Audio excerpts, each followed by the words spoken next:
प्रभु यीशु मसीह के सामर्थी नाम में आप सबों को जय मसीह की। मैं उम्मीद करता हूं कि परमेश्वर ने अपनी दया में आप सबको ठीक रखा होगा। ये मेरे फिर से सौभाग्य की बात है कि जीवित परमेश्वर के पवित्र वचन को आप सबके साथ बांटना। अजीजों या मेरे प्रियो, क्या आप ऐसे लोगों को जानते हैं जो जिंदगी में हमेशा आभारी रहना जानते हैं? They have a thankful heart. चाहे वो वेटर से बात करें, कैशियर से बात करें, बैंक के कर्मचारियों से बात करें, चाहे रोड पर चलते हुए बात करें या किसी छोटे मध्यम काम करने वाले किसी व्यक्ति से बात करें, आप पाएंगे वो लोग हमेशा प्रसन्न रहते हैं। आप लोग पाएंगे वो लोग, ऐसे लोग हमेशा जो धन्यवादी हृदय बना के रखते हैं। और आप पाएंगे ऐसे लोगों के चेहरे पर लगातार मुस्कुराहट बनी रहती है। और ऐसे लोग वो लोग होते हैं जो जीवन में कम शिकायत करते हैं, कम अपने आप को दूसरों के साथ कंपेयर करते हैं, क्योंकि ये लोग वो लोग हैं जिन्हें हर परिस्थिति में खुश रहना आता है। ये लोग वो लोग हैं जिन्हें हर परिस्थिति में इस बात को, अपने मन को उन्होंने मना के रखा है कि मेरा परमेश्वर जिस परिस्थिति में मुझे रखेगा, जहां मैं मुझे रखेगा, मैं वहां के लिए धन्यवादित रहूंगा। हाँ, मैं वहां से आगे बढ़ना चाहता हूं, मैं उस परिस्थिति से ऊपर की तरफ निकल कर आना चाहता हूं, लेकिन फिर भी परमेश्वर आप मुझे जैसा रखेंगे मैं आपके प्रति धन्यवादित रहूंगा। अजीजों, पौलुस पहला थिस्सलुनीकी अध्याय 5 उसकी 18वीं आयत में कहता है, चाहे कुछ भी हो जाए सदा आभारी रहो, क्योंकि जो लोग यीशु मसीह के हैं उनके लिए परमेश्वर की यही इच्छा है। मैं आपसे कहना चाहता हूं, आपका वर्तमान घर कैसे भी क्यों ना हो, आप एक झोपड़ी में रहते होंगे, आप आभारी रहिए उस घर के प्रति। पर मैं ये भी कहूंगा कि एक आग को कभी अपने अंदर खत्म मत होने दीजिए कि प्रभु मैं एक दिन एक बड़ा घर बनाना चाहता हूं और उसमें कोई खराबी नहीं है। लेकिन जो आपके पास है उसके प्रति आभारी रहना सीखिए और आप देखेंगे परमेश्वर कैसे आपकी जिंदगी को आशीषों से भरेगा।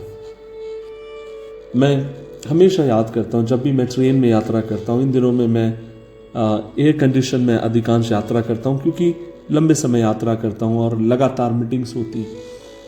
लेकिन मैं जब भी यात्रा करता हूं, ईश्वर मेरे मन को जानता है। मैं हमेशा कोशिश करता हूं कि वहां जितने भी कर्मचारी हों रेलवे के, चाहे वो बिल्डिंग देने वाला हो, झाड़ू लगाने वाला, कोई भी रहे, उनके प्रति विनम्रता के भाव को बनाए रखूं। क्योंकि मैं कैसे भूल सकता हूं, मैं एक ऐसी माँ का बेटा हूं जहां मेरी माँ कहीं और काम किया करती थी।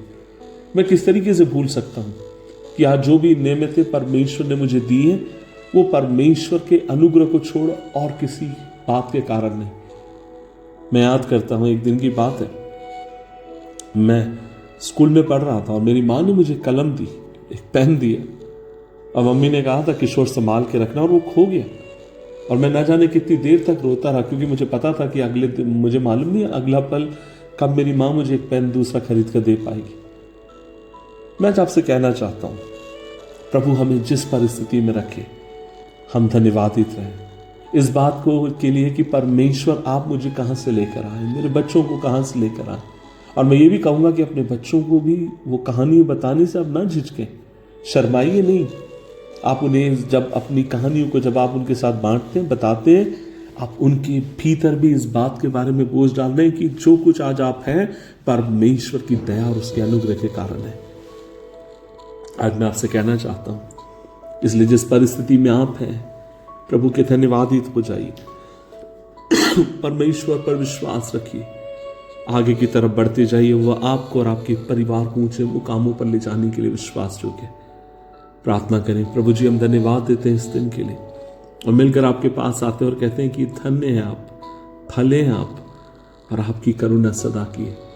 अनुग्रह दीजिए कि हम आपके प्रति हमेशा धन्यवादित रहें। और प्रभु, चाहे हम रोड पर चलें, हवाई जहाज में हो, जिस किसी परिस्थिति में हो, प्रभु जी चेहरे के ऊपर मुस्कुराहट बनी रहे, ताकि कोई अगर हमसे पूछे इस मुस्कुराहट का राज, तो प्रभु हम कहने से ना लज जाएंगे परमेश्वर की दया है और कुछ नहीं। धन्यवाद प्रार्थना सुनने के लिए यीशु मसीह के नाम से मांगते हैं।